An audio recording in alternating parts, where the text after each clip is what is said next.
Fala pessoal, tudo bem? Então, nesse vídeo de hoje nós vamos falar sobre os fatores que alteram o equilíbrio químico. Ou seja, nós vamos aprender o que vai acontecer com uma reação química quando nós mudamos alguma condição dela depois que o equilíbrio químico foi estabelecido, tá? Vamos começar aqui com o enunciado do Le Chatelier, tá? Que ficou muito conhecido justamente por estudar esses fatores que alteram o equilíbrio. Ele diz o seguinte: quando o fator externo age sobre um sistema em equilíbrio, esse se desloca procurando minimizar a ação do fator aplicado. O que isso significa? Bem, basicamente significa o seguinte: que o sistema ele vai sempre se deslocar de forma a tentar minimizar os efeitos do que aconteceu. Como assim? O primeiro fator que a gente vai falar aqui que altera o equilíbrio é a concentração, ou seja, a gente vai entender o que vai acontecer com uma reação em equilíbrio quando a gente alterar a concentração de alguma das espécies químicas envolvidas nesse equilíbrio. Então, primeiro, o que vai acontecer se a gente adicionar reagente? Então, conforme eu falei para vocês, o sistema ele vai sempre tentar desfazer o que a gente faz. Ou seja, se a gente aumenta a concentração de alguém, o sistema vai tentar diminuir. E como que ele vai tentar diminuir? Deslocando o equilíbrio no sentido oposto, para consumir essa espécie que eu adicionei. Então, no caso, se eu adiciono o reagente, o sistema vai tentar consumir esse reagente deslocando para o produto. Agora, se eu adiciono um produto, o que o sistema vai tentar fazer? Consumir esse produto deslocando a reação para o reagente. Ou seja, quando eu adiciono alguém, o equilíbrio sempre vai ser deslocado para o lado oposto de onde eu adicionei a espécie química. Beleza? Agora, se no lugar de eu adicionar alguém, eu retirar, ou seja, diminuir a concentração, olha o que vai acontecer. Eu falei para vocês que o sistema vai sempre tentar desfazer o que a gente faz. Se a gente diminui a concentração, o sistema vai tentar aumentar. Ou seja, o sistema ele vai sempre deslocar para o lado de onde eu tirei, para onde eu diminuí a concentração. Assim, se eu retiro um reagente, eu desloco o equilíbrio no sentido do reagente. Ou seja, vai favorecer a produção de mais reagente. Caso eu retire o produto, o que vai acontecer? O sistema vai se deslocar no sentido de produzir mais produto para poder compensar esse produto que eu tirei. E eu coloquei aqui, pessoal, para vocês um exemplo representado em um gráfico. Nesse gráfico eu tenho aqui o tempo e eu tenho aqui as concentrações, tá bom? Repare, de forma geral aqui, olha, no início eu não tinha nenhum produto, meu produto era zero, e eu tinha apenas reagente. Repare que essa curva aqui, ó, corresponde ao CO2 e NO, que são os meus reagentes. O meu produto, que é essa curva aqui, começou no zero. À medida que a reação foi ocorrendo, a concentração de reagente ela foi diminuindo, porque ele vai sendo consumido para virar produto. E o meu produto ela foi aumentando. Repare que quando chegou aqui nesse ponto, eu estabeleci o equilíbrio químico, tá? Reparem que todas as etapas em que ocorre o equilíbrio químico, eu pintei aqui de azul, tá bom? Então, a reação entrou em equilíbrio e olha o que eu fiz aqui, ó. Eu adicionei CO2. Reparem que como eu tenho aqui, para todos os componentes dessa reação, coeficiente estequiométrico 1, todos eles são consumidos ou produzidos na mesma quantidade, tá? Por isso que a curvinha aqui fica junto, olha. Reparem que os meus dois produtos, as duas curvas estão uma sobre a outra. A mesma coisa aconteceu para o meu reagente, tá, pessoal? Eu tenho que, na verdade, duas curvas que elas estão sobrepostas. Quando eu cheguei nesse ponto, eu adicionei CO2. Olha o que aconteceu com a curva de CO2, pessoal. Ela subiu. Reparem que eu adicionei CO2 e o CO2 ele é reagente. O que isso significa? Olha o que eu falei para vocês. Quando eu adiciono reagente, o sistema vai tentar consumir esse reagente que eu adicionei e vai deslocar para o produto. Ou seja, ele vai favorecer a produção do meu produto para consumir o meu reagente. Vamos observar isso aqui no gráfico. Olha, adicionei CO2. Repare como eu tenho o aumento abrupto aqui dele, olha. Só que depois desse aumento, reparem que eu começo a consumir esse CO2 que eu adicionei. Da mesma forma que eu consumo o CO2, eu consumo também o NO, porque ele também é um reagente. Agora, olha o que aconteceu aqui com os meus produtos. A concentração dos meus produtos aumentou, porque conforme eu falei para vocês, quando eu adiciono o reagente, eu desloco o equilíbrio no sentido dos produtos, ou seja, no sentido direto, tá? Favorecendo a formação dos meus produtos.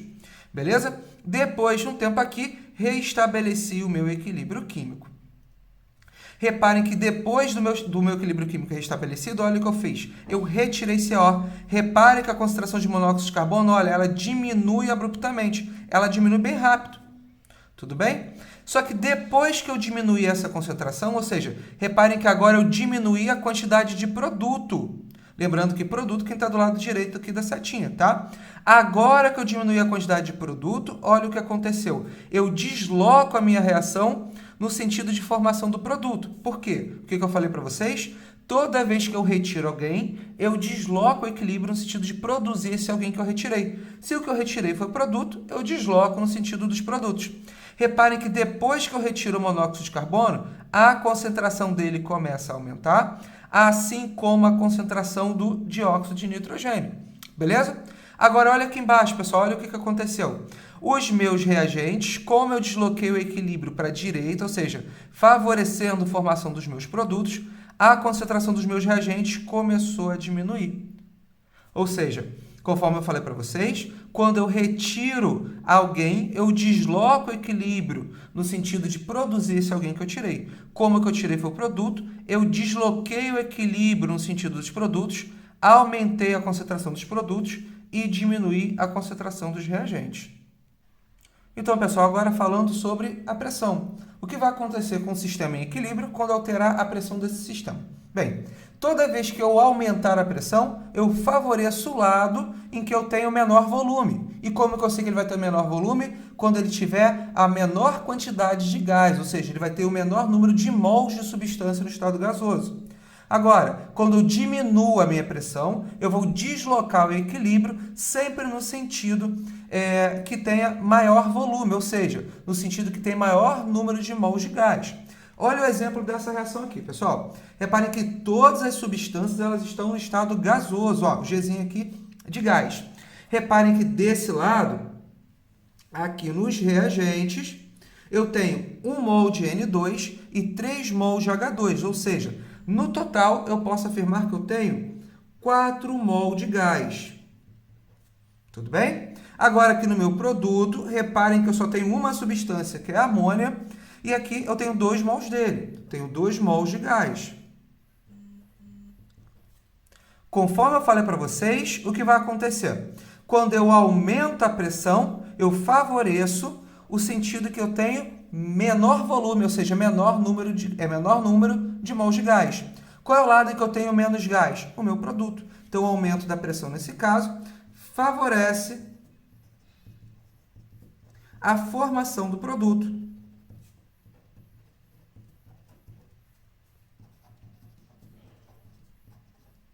Ou seja, eu desloco o equilíbrio no sentido direto, no sentido de formação do produto. Agora, o que vai acontecer quando eu diminuir a pressão? A diminuição da pressão, ela favorece a formação dos reagentes.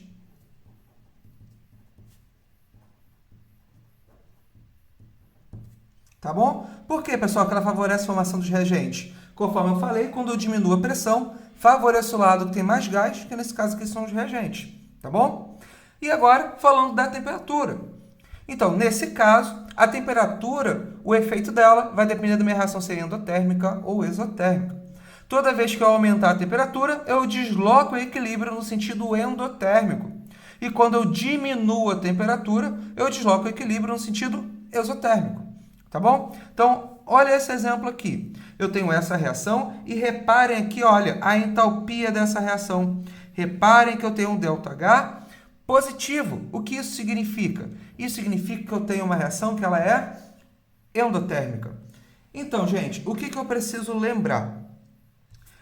Esse ΔH da reação é sempre o ΔH que eu tenho no sentido direto. Então, o que isso significa? Olha, para lá, no sentido direto, a minha reação ela é uma reação endotérmica. Consequentemente, o sentido inverso dela, tá? Eu vou ter aqui um processo exotérmico. Ou seja, sabendo disso, a gente consegue aqui dizer o que vai acontecer quando eu alterar a temperatura desse sistema, tá bom? Então, reparem aqui. Eu tenho, conforme eu falei para vocês, uma reação que ela é endotérmica no sentido direto. Conforme eu falei para vocês, o aumento da temperatura favorece o sentido endotérmico, ou seja, o sentido direto, então ele vai aumentar a concentração de produto. Ou seja, aumenta a temperatura, nesse caso, favorece a formação dos produtos.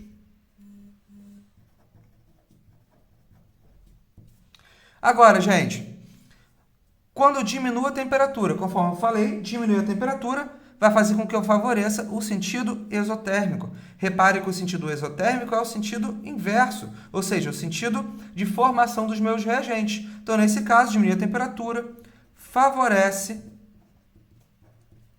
a formação dos reagentes. E aí, pessoal, uma coisinha muito importante que eu coloquei aqui para vocês. O uso de catalisador, ele não altera o equilíbrio, tá bom? O uso de catalisador, ele só vai acelerar a reação vai ocorrer mais rápido, porém, eu não vou alterar o equilíbrio, tá bom? Então, a gente termina por aqui essa aula. Espero ter ajudado vocês. Bons estudos aí.